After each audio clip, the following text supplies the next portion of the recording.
దేవుని నేర్చుకుందామండి. ఈరోజు అంశం ఏంటంటే జ్ఞానవాక్యము. దేని గురించి? జ్ఞానవాక్యం గురించి.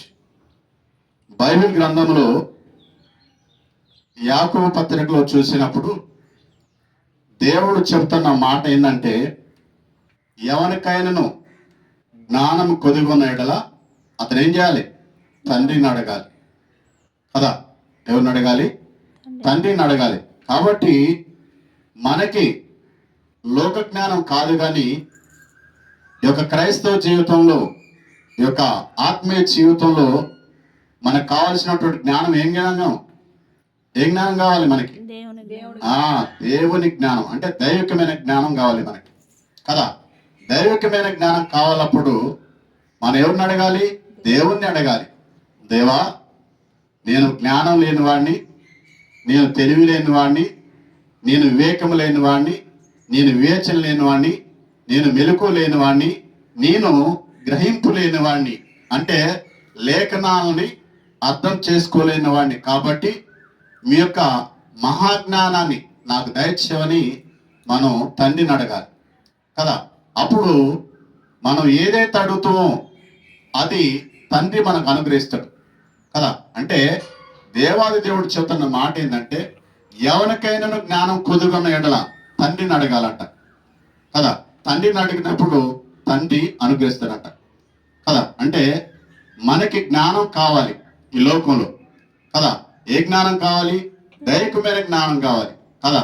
దేవుని పిల్లలం కాబట్టి మనకి దైవికమైన జ్ఞానం కావాలంటే తండ్రిని అడగాలని యాకోబు రాసిన పత్రికల్లో కదా అపోస్తలులైనటువంటి చెప్తారు, యాకోబు గారు చెప్తారు కదా. సరే, కొద్ది నిమిషాలు దేవుని మాటలు నేర్చుకుందాము.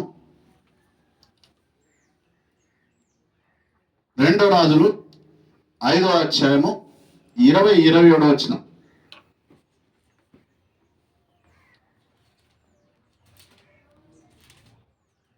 2 రాజులు 5వ అధ్యాయము 20-27 వచనాలు. అంతటా దైవజనుడైన ఎలీషాకు సేవకుడకు గెహాజీ సిరియనుడైన ఈ నయమాను తీసుకొని వచ్చిన వాటిని అంగీకరించుటకు నా యజమానునికి మనసు లేకపోయిన గాని యెహోవా జీవముతోడు నేను పరిగెత్తుకొని పోయి అతని కలుసుకొని అతని యొద్ద ఏదైనాను తీసుకొందును అనుకొని నయమానును కలుసుకొనుటకై పోవచ్చుండగా నయమాను తన వెనుక నుండి పరుగున వచ్చుచున్న వారిని చూచి తన రథము నుండి దిగి వారిని ఎదుర్కొని క్షేమమా అని అడిగెను. అతడు క్షేమమని చెప్పెను. నా యజమానుడు నా చేత వర్తమానం పంపి ప్రవక్తల శిష్యులలో ఇద్దరు యవ్వనులు ఎఫ్రాయిం మన్యము నుండి నా యొద్దకు ఇప్పుడే వచ్చిరి గనుక నీవు వారి కొరకు 2 మణుగుల వెండియు 2 దుస్తుల బట్టలను దయచేయమని సెలవిచ్చున్నాడను. అందుకు నయమాను నీకు అనుకూలమైతే రెట్టింపు వెండి తీసుకొనమని బతిమాలి 2 సంచులలో 4 మణుగుల వెండి కట్టి 2 దుస్తుల బట్టలనిచ్చి తన పనివారిలో ఇద్దరి మీద వాటి వేయగా వారు గెహజీ ముందర వాటిని మోసుకొని పోయి. చాలు. ఇక్కడ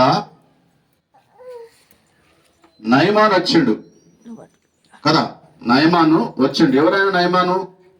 సిరియా రాజు యొక్క సైన్యాధిపతి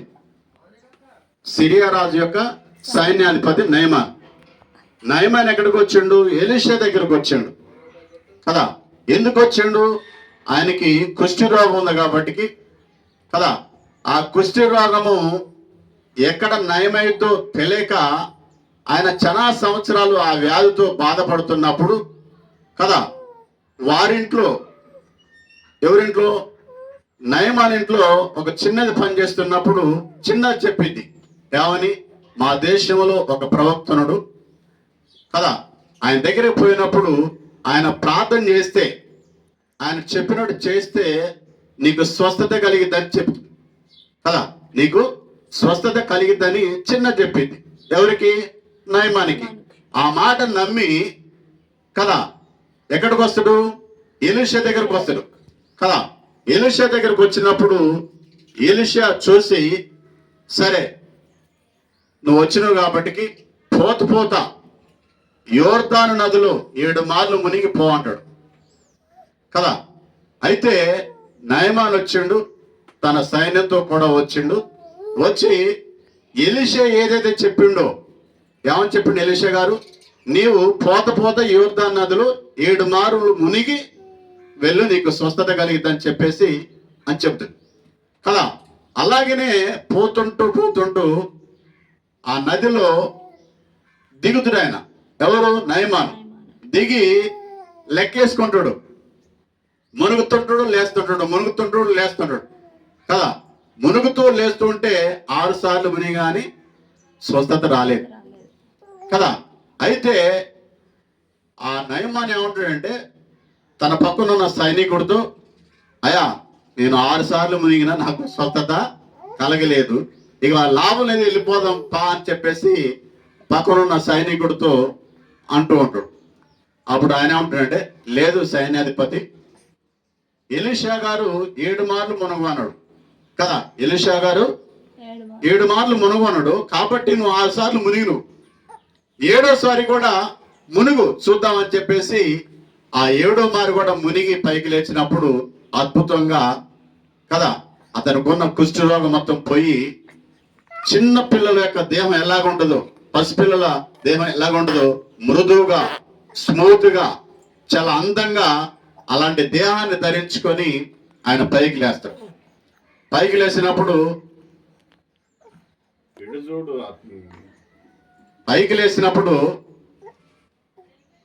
చిన్నపిల్లల దేహాన్ని సంతరించుకొని మృదువుగా మంచిగా అందంగా పైకి లేసినప్పుడు హ్యాపీ ఫీల్ అయ్యి ఎక్కడ పోతాడు? మళ్ళీ ఎలీషా దగ్గర పోతాడు. ఎలీషా దగ్గర పోయి, అయ్యా నీ మాట చొప్పు నేను 7 మార్లు మునిగిన కాబట్టి దేవుడు అద్భుతంగా కార్యం చేసిండు,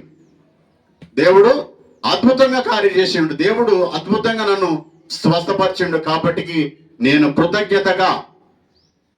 కృతజ్ఞత భావం కలిగి నీ కొరకు కానుక తీసుకొచ్చిన తీసుకో అని చెప్పేసి ఆ వెండిని ఆ దగ్గర ఉన్నటువంటి వస్త్రాలని కూడా ఇవ్వటానికి సిద్ధపడి అడుగుతుంటాడు కదా. అడిగినప్పుడు ఏమంటాడు ఎలీషా గారు?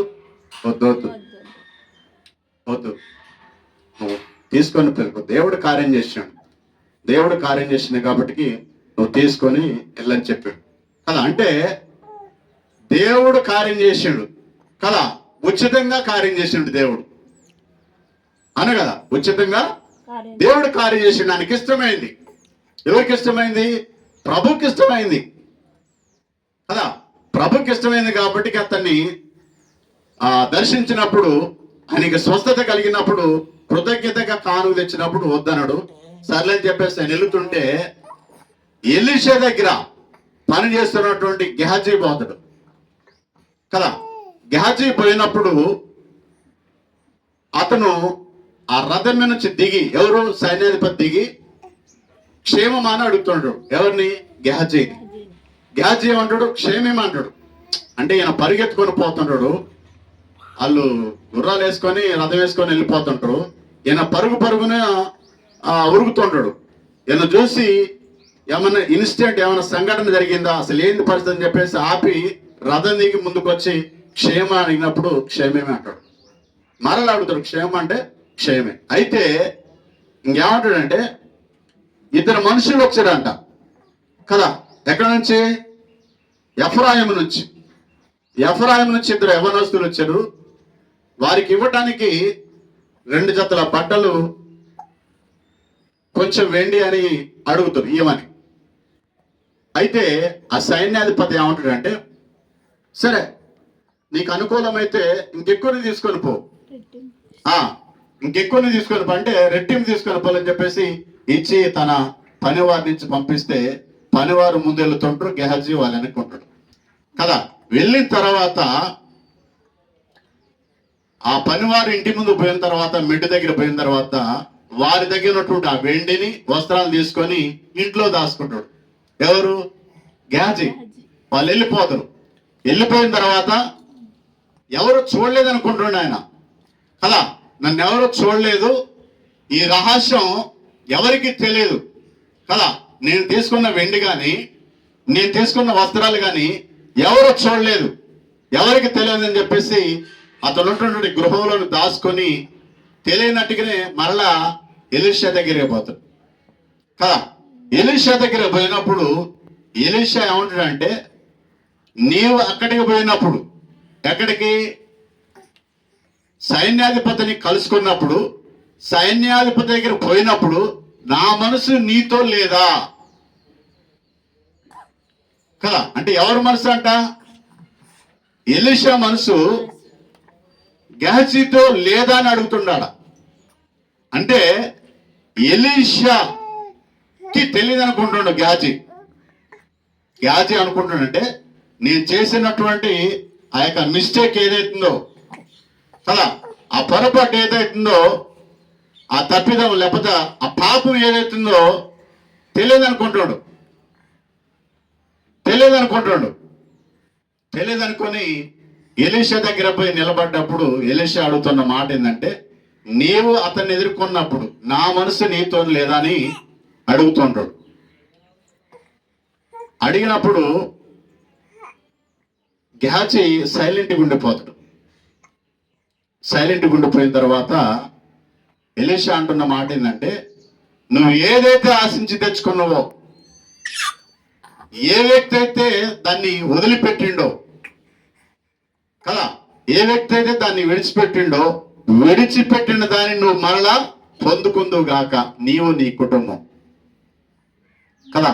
సదాకాలం అనగానే కుష్ఠరోగం వచ్చేసింది కదా. అంటే ఒక వ్యక్తిలో పరిశుద్ధాత్మ ఉన్నప్పుడు కదా, ఎదుటి వ్యక్తి చేసే కార్యం ఆత్మ బయలుపరుచునే ఉంటది కదా. గెహజీ వెండిని వస్త్రాలు తెచ్చుకోవడానికి పోయిండు. ఎలీషా ఏం చేస్తాడు? ఇక్కడ ప్రార్థన చేస్తాడు. ఎలీషా ఏం చేస్తాడు? ప్రార్థన చేస్తాడు. ప్రార్థన చేసినప్పుడు దేవుడు చూపిస్తున్నానికి ప్రత్యేకంగా చూపిస్తాడు. గెహజీ పోయేది వచ్చేది, ఆయన తెచ్చుకున్నది, ఆయన దాచుకున్నది ఇంట్లో పెట్టుకొని మళ్ళా ఏం తెలియనట్టుగా ఆయన ఎదురుకొచ్చి నిలబడ్డది సమస్తం బయలుపరచండు కదా. ఇది ఎలా సాధ్యం అంటే జ్ఞానవాక్యము కదా. జ్ఞానవాక్యం అంటే పరిశుద్ధాత్మ దేవుడు నీలోనే ఉండి, నాలో ఉండి, మనలో ఉండి తన ప్రజలతో మాట్లాడుతాడంట కదా. ఇప్పుడు ఎలాగ మాట్లాడండి? గెహజీతో ఎలీషాలో ఉండి కదా. ఎలీషాలో ఉండి పరిశుద్ధాత్మ దేవుడు గెహజీని గద్దిస్తాడు. నీవు అక్కడికి వెళ్ళినప్పుడు నా మనసు నీతో లేదా అంటే గెహజీకి అర్థం కాల. గెహజీకి అర్థం కాల. ఎందుకంటే గెహజీలో ఆత్మ లేదు. ఎవరిలో ఉంది ఆత్మ? ఎలీషాలో ఉంది ఆత్మ కదా. ఎలీషా ఆయన ప్రతిదినం కూడా దేవుని ఆత్మ కలిగి, దేవుని ఆత్మ చేత నడిపించబడుతున్నటువంటి ప్రవక్త ఆయన కదా. ఆయన ఎదురుకొచ్చి ఈయన గెహజీ కవర్ చేసుకోవాలని అనుకుంటాడు. నువ్వు ఎక్కడికి వెళ్ళొస్తున్నావు అంటే, నేను ఎక్కడికి పోలేదంటాడు. నువ్వు ఎక్కడికి పోయింది ఆయన తెలుసా తెలియదా? తెలుసు. ఎలాగ తెలుసు అంటే దేవుని ఆత్మ ఆయనకి బయలుపరుస్తుంది. పరిశుద్ధాత్మ దేవుడు బయలుపరుస్తుంది. అంటే ఒక వ్యక్తి దైవికమైన జ్ఞానం చేత నింపబడినప్పుడు కదా, ఎదుటి వ్యక్తి యొక్క ప్రవర్తన కానీ, ఎదుటి వ్యక్తి యొక్క ఆలోచన విధానం కానీ ఇట్టే తెలిసిపోతుంది వాళ్ళకి కదా. అంటే జ్ఞానవాక్యం చేత నింపబడిన వ్యక్తి ఎలీషా కదా. గ్యాజీలో జ్ఞానం లేదు, గ్యాజీలో జ్ఞానం లేదు కదా. అంటే దేవుడు ఏం చెప్తాడంటే లేఖనం ద్వారా నీవు ఉచితంగా పొందుతావు కాబట్టి కదా, ఉచితంగా పొందుతావు కాబట్టి ఉచితంగా నువ్వు చేసి రావాలంతే. ఇప్పుడు ఎవరన్నా ప్రార్థనకి పిలిపించుకుంటారు, ప్రార్థన చేయడానికి రమ్మంటారు కదా, పోయినప్పుడు ప్రార్థన చేస్తాం, దేవుడు వారి జీవితంలో కార్యం చేస్తాడు కదా. వారికి ఇష్టమైతే, వారికి అనుకూలమైతే, వారు ప్రేమపూర్వకరిస్తే తీసుకో, తప్పులేదు. కానీ ఆశించి తీసుకోవద్దు అంటాడు ఆయన, ఆశించి పోవద్దు అంటాడు ఆయన కదా. అంటే ఫలాని వ్యక్తి దగ్గర పోతే, వారి గృహాన్ని దర్శిస్తే ఏదో ఒకటి నాకు వాళ్ళు ఇచ్చి పంపుతారు కదా, ఏదో ఒక కానుక నాకు ఇచ్చి పంపుతారు, ఇస్తారనే ఉద్దేశంతో పోవద్దు అంట మనం, అన కదా. ఇక్కడ ఎలీషా గారు తీసుకోలేకుండా ఆ కానుక ఎందుకు తీసుకోలేదు? ఆయన జ్ఞానవాక్యం చేత నింపబడ్డ కాబట్టి మీరు ఉచితంగా పొంది ఉన్నారు. పరిశుద్ధాత్మని ఎలాగ పొంది ఉన్నారు? మీరు ఉచితంగా పొంది ఉన్నారు కదా. పరిశుద్ధాత్మ దేవుడు నీలో ఉంటే, నీ ద్వారా కార్యం చేస్తే కదా, అది దేవునికి మహిమ వచ్చే విధంగా ఉండాలి కదా. కానీ గెహజీ ఏం చేసిండు? మానవ రీతిగా కదా, మానవ రీతిగా ఒక అన్యుల్లాగా ప్రవర్తించిండు ఆయన కదా. దానివల్ల ఎలీషాకి బాధ అనిపించి కదా,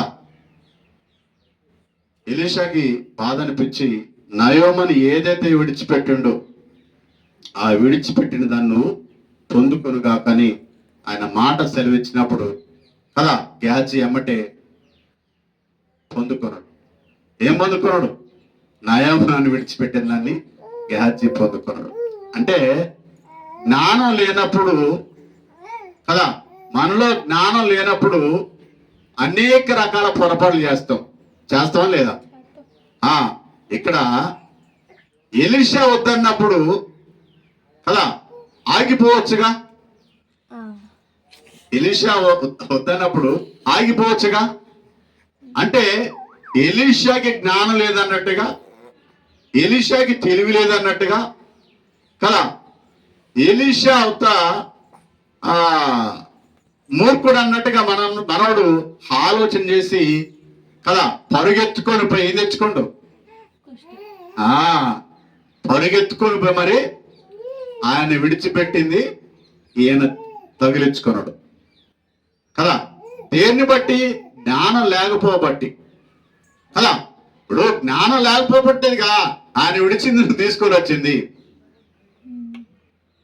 అదే జ్ఞానం అంటే వద్దు, నువ్వు విడిచిపెట్టింది నాకొద్దు అనేస్తాం మనం, అను కదా. ఇప్పుడు నయంగాని ఏం విడిచిపెట్టిండో మనం చూస్తున్నాం కల్లారా కదా. కల్లారు చూసి కూడా ఆయన విడిచిపెట్టింది నువ్వు కావాలంటే నీలో జ్ఞానం ఉన్నట్ట లేనట్ట?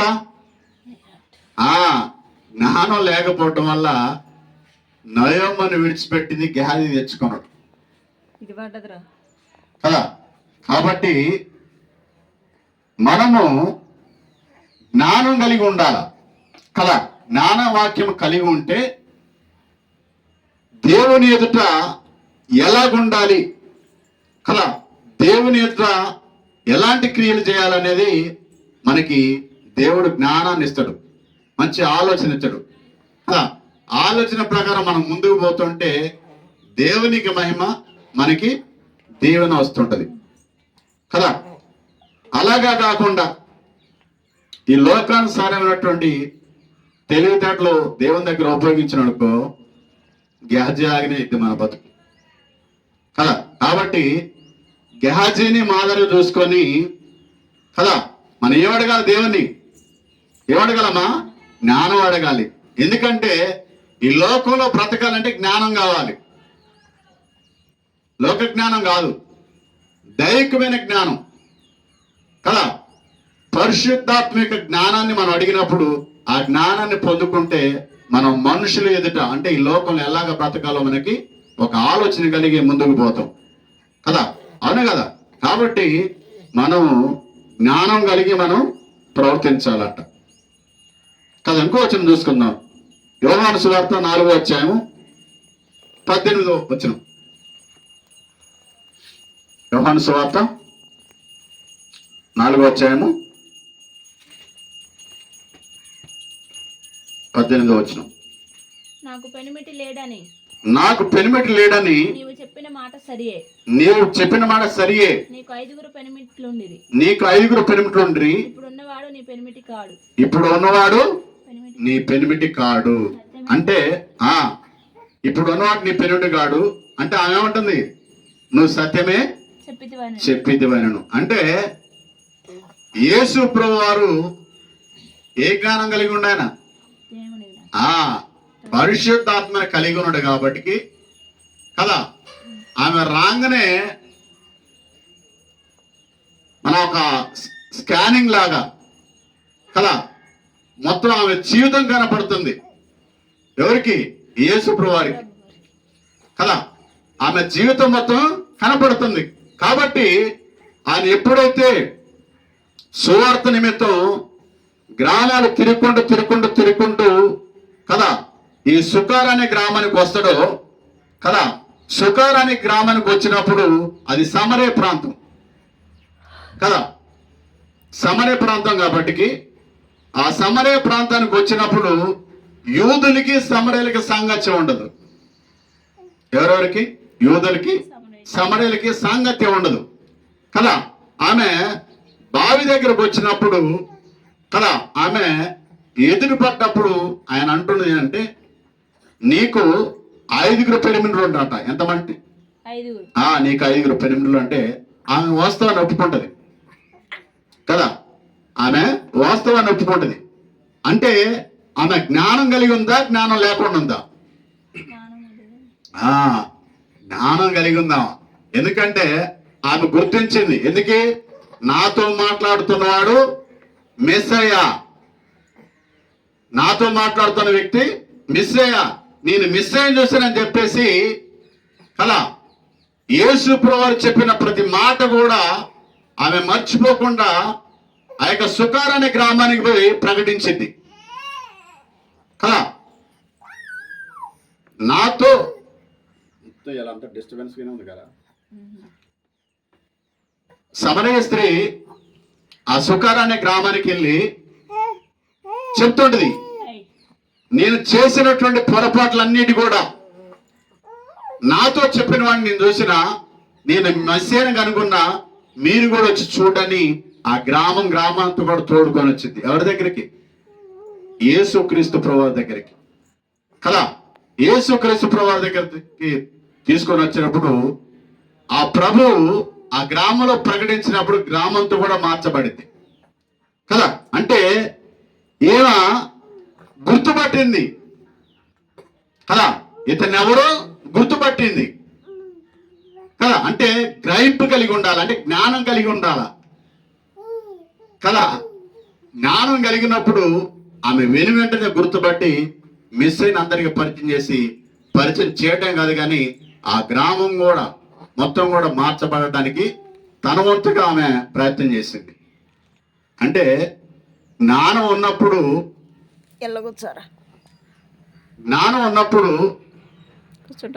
ఎదుటి వ్యక్తి ఏం మాట్లాడుతుండు కదా, ఎదుటి వ్యక్తి మనకి ఏం చెప్తుండు, మనం ఏం వింటున్నాం అనేది వాళ్ళు గ్రహింపు కలిగి ఉంటారంట కదా.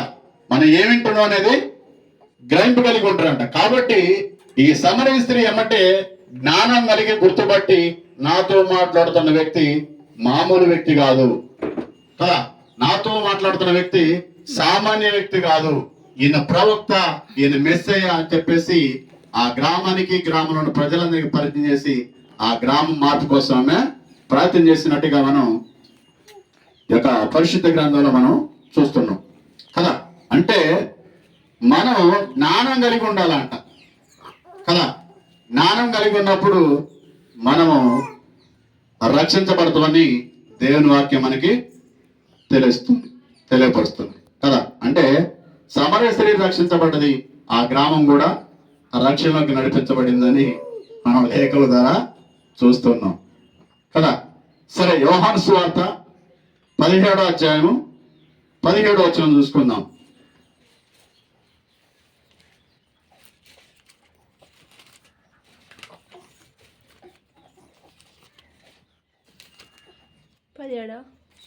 పదిహేడా 17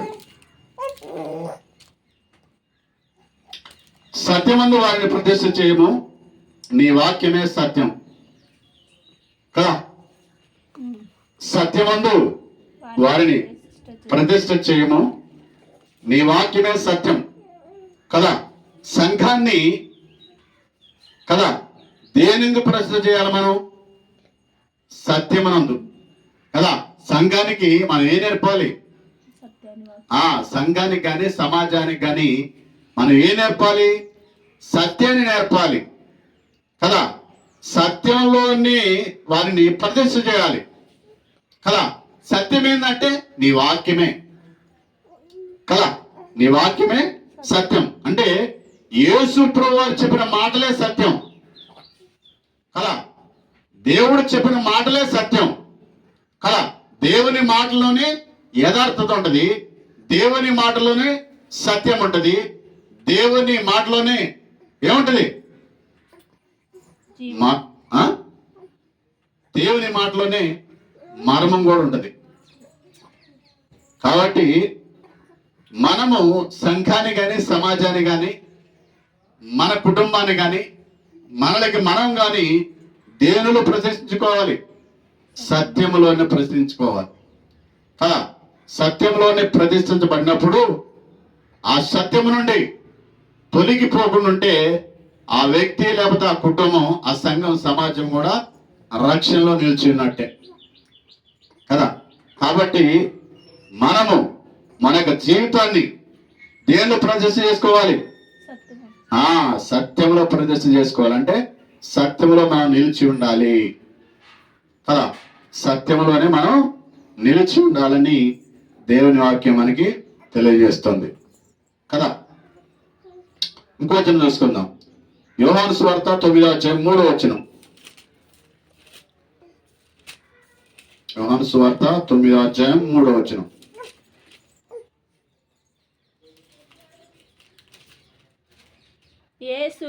యేసు వీడైనను విని వీడిని కన్నవారైనను పాపము చేయలేదు గాని దేవుని క్రియలు విని యందు ప్రత్యక్షపరచబడుటకే వీడు గుడ్డివాడిగా పుట్టెను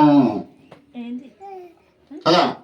అంటే యేసు ప్రభువారు ఆ ప్రాంతంలో ఆ మార్గంలో పోచున్నప్పుడు అక్కడ అడుగుతున్న జల్లి ఏంటంటే, అయ్యా వీడు గుడ్డివాడిగా పుట్టిండు, వీడు గుడ్డివాడిగా పుట్టడానికి గల కారణం ఏంటి? వీడు చేసిన పాపమా లేక వీడు తల్లిదండ్రులు చేసిన పాపమా అని క్వశ్చన్ చేస్తారు. ఎవరిని? యేసు ప్రభువారిని కదా. యేసు ప్రభువారిని క్వశ్చన్ చేసినప్పుడు ప్రభు అంటున్న మాట ఏంటంటే, వీడైనను వీడిని కన్నా తల్లిదండ్రులను పాపం చేయలేదు కానీ కేవలం వీని ద్వారా దేవుడికి మహిమ నిమిత్తమై, అంటే దేవుని మహిమార్థమై, దేవుని మహిమ కొరకు వీనికి గుడ్డితనం వచ్చిందని చెప్పి అక్కడ చెప్పడం, లేఖనాల ద్వారా చెప్పడం మనం చూస్తుంటాం అలా. అంటే దేవుని యొక్క చిత్తం చాలా మంది తెలియదు కదా. దేవుని చిత్తం చాలా మంది తెలియదు, దేవుని యొక్క ఉద్దేశం తెలియదు, దేవుని యొక్క ఆలోచన విధానం కూడా తెలియదు కదా. దేవుడు వీడిని గుడ్డివాడిగా ఎందుకు పుట్టించిండంటే దేవుని మహిమ కోసం వీడిని గుడ్డివాడిగా పుట్టించిండని దేవుడే చెప్తాడు సాక్షాత్తుగా కదా. అక్కడున్న జనులు ఏమడుగుతారంటే, అయ్యా వీడు గుడ్డివాడిగా పుట్టడానికి వీడు చేసిన పాపమా లేకపోతే వీడు తల్లిదండ్రులు చేసిన పాపమని క్వశ్చన్ చేస్తుంటారు. అంటే ఎంత అజ్ఞానం కదా, ఎంత అవివేకం, అవును కదా. ఎంత అజ్ఞానం చేత ఉన్నారు, ఎంత అవివేకం చేత ఉన్నారు వాళ్ళు కదా. ఒక వ్యక్తి జన్మించాలన్నా, ఒక వ్యక్తి మరణించాలన్నా అది దేవుని వశమై ఉన్నది కదా. పుట్టు గురించిన రహస్యాలు మానవులుగా మనకు అవసరం లేదు కదా. దేవుడు ఎవరు ఎలాగ పుట్టించాలో అలాగనే పుట్టిస్తాడు. కానీ వీళ్ళు అడుగుతున్న మాట ఏంటంటే, అయ్యా వీడు గుడ్డివాడిగా పుట్టినంటే వీడు చేసిన పాపం ఏంటి? వీడు చేసిన పాపమా లేకపోతే తల్లిదండ్రులు చేసిన పాపం వీడికి అంటుకుందా అని క్వశ్చన్ చేస్తుంటారు కదా. అంటే జ్ఞానం ఉన్నట్ట లేదా వాళ్ళకి? బుర్రలు పని చేస్తున్నాయి వాళ్ళకి? చేయట్లా. వాళ్ళకి బుర్రలు పని చేయట్లా కదా. అంటే దేవుని మహిమ కోసం కొన్ని సార్లు ఆయనే తన యొక్క కార్యాలు చేసుకుంటూ వెళ్ళిపోతున్నాడు ఆయన కదా. ఆ కాలంలో దేవుడు అనేక రీతిలుగా అద్భుతాలు, సూచక్రియలు, మహాకార్యాలు చేసుకుంటూ వెళ్ళిపోయాడు ఆయన. ఎందుకు? ఈ జనులు చూస్తే కానీ నమ్మరు, అవును కదా. ఈ జనులు చూస్తే కానీ నమ్మరు, వారి యొక్క జీవితాల్లో జరిగితే కానీ నమ్మరు కదా. అలాంటప్పుడు వారంతా కూడా అంధత్వం చేత వారు నింపబడి ఉన్నప్పుడు, అంధత్వంతో వారు ఉన్నప్పుడు వారి యొక్క అంధత్వాన్ని తొలగించడానికి, వారి యొక్క గుడ్డితనాన్ని తొలగించడానికి వీడిని గుడ్డివాడిగా పుట్టించి అదే గుడ్డివారి ఎదుట, అంటే జ్ఞానం లేని వారి ఎదుట, అవివేకులు ఎదుట కదా సాక్షాత్తు దేవాది దేవుడే యేసు ప్రభు ద్వారా మరలా కళ్ళిచ్చినట్టు చూస్తాడు అలా. అంటే ఎంత అవివేకం ఉంటారో జనులు అంత ఎంత అజ్ఞానంగా ఆలోచిస్తారో దేవునికి వ్యతిరేకంగా కదా. చూడు వాళ్ళ యొక్క అజ్ఞానం, వాళ్ళ యొక్క అవివేకం చూడు ఎంతగా ఉన్నది. ఆయన చెబుతుడు ఇది మహిమార్థమే, దేవుని మహిమార్థమై ఇలాగ జరిగిందని చెప్పినప్పుడు మళ్ళీ వాళ్ళని తీసుకొచ్చి ఎంక్వైరీ చేస్తుంటారు అంతా కదా. నిజంగా వీడేనా లేకపోతే వీళ్ళ ఇంకొకడు ఉన్నాడా అని చెప్పేసి మళ్ళా ఆ పంచాయతీ పెట్టి ఆ పంచాయతీలోకి మళ్ళీ వాళ్ళని లాగాలని చూస్తుంటారు. నిజంగా చెప్పురా, నువ్వు గుడ్డివాడేనా? నీకెవరు కళ్ళు ఇచ్చారు?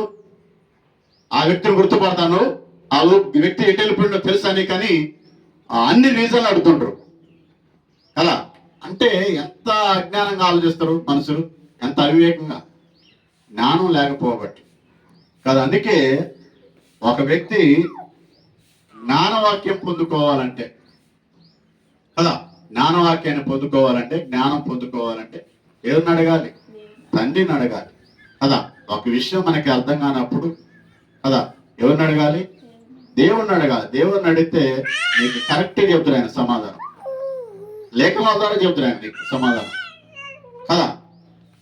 అంతేగాని మనకి తెలిసినట్టుగా మనకి తోసినట్టుగా మాట్లాడటానికి లేదు ఇతరుల గురించి, అవును కదా. కాబట్టి మనం జ్ఞానవాక్యాన్ని పొందుకోవడానికి కదా దేవుని ఎదుట మనం ఏం చేయాలి? సాధన చేయాలంట. ఏం చేయాలి? సాధన చేయాలి. నీకు జ్ఞానవాక్యం ఎప్పుడు వచ్చిందంటే నీవు పరిశుద్ధ గ్రంథాన్ని తిరగవేస్తుంటే, చదువుతుంటే, ప్రభుని అడుగుతుంటే కదా, దేవా నేను వాక్యాన్ని చదువుతానని నాకు అర్థం కావట్లేదు తండ్రి అని అడగాల. వాక్యాన్ని చదువుతున్నా కానీ నాకు అర్థం కావట్లేదు తండ్రి, నాకు లేఖనాలు అర్థం అయ్యేలాగా కృప చూపమని మనం ప్రార్థన చేయాలి కదా. అలాగా మనకి ప్రార్థించడం తెలియనప్పుడు, ప్రార్థించడం రానప్పుడు తండ్రిని అడగాలి. తండ్రి నాకు ప్రార్థించడం తెలియదు, ప్రార్థించడం రావట్లేదు, ఎలాగ ప్రార్థించాలి? ఇలాగ ఏదైనా సరే దేవుని మీద ఆధారపడి కదా, దేవుని ద్వారా పొందుకుంటే కదా, అది మనలో ఉంటే ఏది మంచో ఏది చెడో మనకి అర్థమవుతుంటది కదా. మనలో జ్ఞానం లేకపోతే కదా అంధకారంగా ప్రవర్తించే అవకాశం ఉంటుంది, అవును కదా. సరే, ఇంకొచ్చిన చూసుకుందాం. మత్తయి సువార్త 17:27. మత్తయి సువార్త 17:27.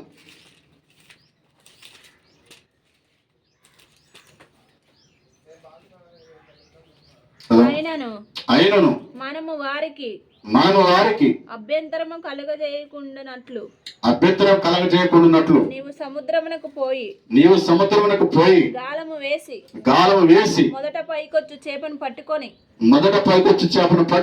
దాని నోరు తెరచిన ఎడల ఒక షెకేలు దొరుకును దాన్ని తీసుకొని నా కొరకును నీ కొరకును వారికి ఇమ్మని అతనితో చెప్పెను. ఇక్కడ పన్ను కట్టాలి కదా. పన్ను కట్టాల్సి యేసు ప్రభు వారు ఏం చేస్తాడంటే పేతురుని అడుగుతుండు కదా. పేతురు అడుగుతుండే ఏమని అడుగుతుండంటే, అతడు ఇంటిలోనికి వచ్చి మాట్లాడక మునిపే యేసు ఆ సంగతి ఎత్తి, సీమోను, నీకేమి తోచున్నది? భూరాజులు సుంకమును పన్నును ఎవరి యొద్ద వసూలు చేయుదురు? కుమారుడి యొద్దనా అన్యుల యొద్దనా అని అడిగిన కదా. ఇప్పుడు ఒక రాజుగారు ఉంటాడు, ఒక రాజ్యం ఉంటుంది కదా. ఆ రాజుగారు పన్ను ఎవరిని అడుగుతాడు? రాజ్యంలో ఉన్న ప్రజలను అడుగుతాడు. అంతేగాని తన కుమారుని అడగడగా అడుగుతురా? అడగడు. అదే విషయాన్ని చెప్తుండే ఇక్కడ పేతురుతో చెప్తుండు. పేతురుని అడుగుతుండు యేసు ప్రభువారు. ఏమని? పేతురుని అడుగుతుండు. పేతురు రాజుకి పన్ను అన్యులు కట్టాలా లేకపోతే కుమారులు కట్టాలని అడుగుతుండు అలా. అయితే పేతురు ఏం చెప్తున్నంటే అన్యులే కట్టాలి, కుమారులు ఎట్ట కడతారు? కట్టరు కదా. పేతురు మంచిగా యుక్తిగా తెలివిగా సమాధానం చెబుతాడు. అన్యులే కట్టాలి ప్రభు అన్నప్పుడు సరే మంచిది, అయినా కానీ నేను వారిని అభ్యంతరం పెట్టను. ఎందుకంటే వారి రాజ్యంలో ఒక కట్టడం ఉంది కాబట్టి ఆ కట్టని మనం కూడా గౌరవించాలి. కాబట్టి నీ వెళ్ళి కదా ఆ సముద్రంలో గాల వేసి ముందుగా వచ్చిన చేపను పట్టుకొని ఆ చేపలో ఏముంటదంట? శక్యం ఉంటుందంట. చేప నోట్లో ఏముంటది? శక్యం ఉంటుంది. ఆ శక్యం తీసుకొచ్చి నాకును మన ఇద్దరు కలిపి పన్ను కట్టని చెప్పేసి పేదలతో అంటాడు కదా. అంటే ఇక్కడ జ్ఞానయుక్తంగా ఆలోచించండు. ఎవరు? పేతురు కదా. పన్ను ఎవరు కట్టాలి?